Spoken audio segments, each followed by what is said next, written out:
எல்லாரும் நலமா இருக்கீங்களா? நாம அனைவருமே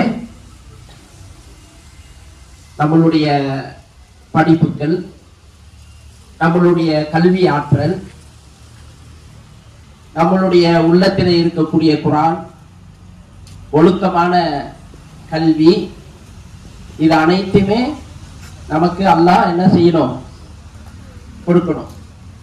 எல்லாரும் சொல்லுங்க, அல்லாஹ் நம்மளுக்கு அருள் புரிவானாக. ஆமீன் சொல்லணும்.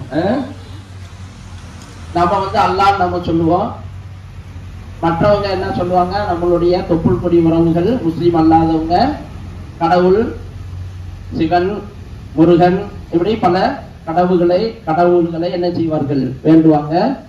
ஆனா எல்லாம் சேர்த்து நம்மளை பொறுத்தவரையில ஒரே கடவுள் தான், இல்லையா?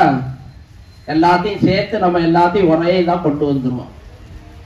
அதனால முதலாவதாக நம்ம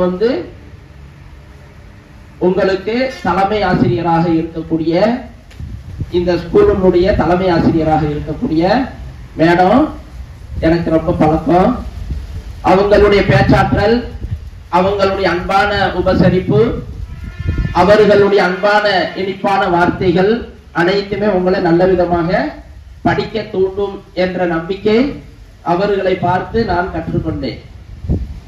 ஆசிரியர்கள் எது சொன்னாலும் நல்லதுக்குத்தான் சொல்லுவார்கள் என்ற எண்ணம் நம்மளுடைய உள்ளத்திலே இறைவனாகி அல்லாஹ் நமக்கு கொடுத்து அருள் புரிய வேண்டும்.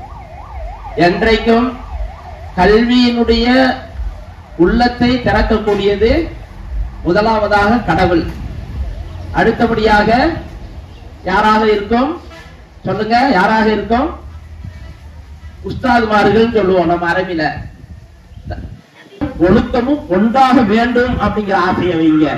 கடவுள் நம் அனைவர்களுக்குமே இறைவன் படிப்பையும் இல்மையும் ஒழுக்கத்தையும், இன்னும் நாம் இந்த உலகத்தில் அதிக நாட்கள் வாழ வேண்டும் என்ற எண்ணத்தையும், தாய் தந்தையர்களுடைய பேச்சை கேட்டு மிஸ்மார்களுடைய ஆசிரியர்கள் சொல்லித்தரக்கூடிய விஷயங்களையும் அவர்களுக்கு மரியாதையும் கொடுத்து இந்த உலகத்துல நாம் அனைவர்களும் ஒற்றுமையாக நீரோடும் சிறப்போடும் வாழ்வதற்கு வல்ல இறைவன் அல்லாஹ் நமக்கு அருள் புரிவானாக.